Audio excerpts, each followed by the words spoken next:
চোখের পলকে একটি বিকট শব্দ, আর তারপরেই চারপাশ জুড়ে শুধু কান্নার রোল। যে যাত্রীরা স্বপ্ন দেখেছিলেন গন্তব্যে পৌঁছে আপনজনদের সাথে দেখা করার, ঘাতক দুই বাসের মুখোমুখি সংঘর্ষে তাদের চিরতরে পাঠিয়ে দিল না ফেরার দেশে।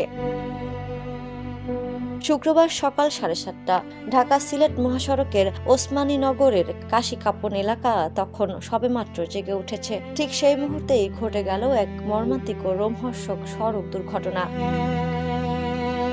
সিলেটমুখী বেঙ্গল পরিবহনের একটি দ্রুতগামী বাস এবং ঢাকামুখী ইউনিক পরিবহনের আরেকটি বাসের মধ্যে মুখোমুখি সংঘর্ষ হয়।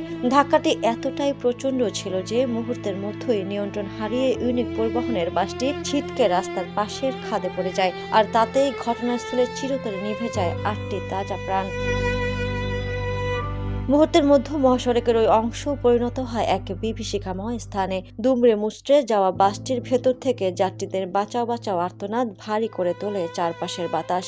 খবর পেয়ে স্থানীয় পুলিশ ও উদ্ধারকর্মীরা দ্রুত ঘটনাস্থলে ছুটে আসেন। দুর্ঘটনায় হতাহতের ভয়াবহতা নিশ্চিত করে ওসমানীনগর থানার ভারপ্রাপ্ত কর্মকর্তা গোলাম মুস্তফা জানান, মর্মান্তিক এই মুখোমুখি সংঘর্ষে ঘটনাস্থলে ইউনিক পরিবহনের 8 জন যাত্রী নিহত হয়েছেন। তাৎক্ষণিকভাবে নিহত ও আহতদের নাম পরিচয় জানা না গেলেও তাদের মর্মান্তিক পরিণতি পুরো এলাকাকে স্তব্ধ করে দিয়েছে।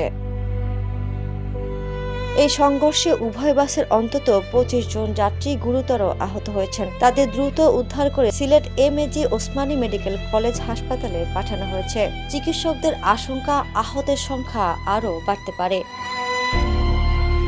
বেপরোয়া গতি আর সামান্য অসাবধানতা কিভাবে মুহূর্তের মধ্যে কেড়ে নিতে পারে অসংখ্য মানুষের প্রাণ। সিলেটের এই দুর্ঘটনা যেন তারই এক নির্মম সাক্ষী। শোকে স্তব্ধ পরিবারগুলোর এই কান্না থামার নয়, কিন্তু মহাসড়কের এমন মৃত্যু মিছিল আর কত দীর্ঘ হবে। Desk report, the news. দেশে দেশে সবার সাথে দ্য নিউজ।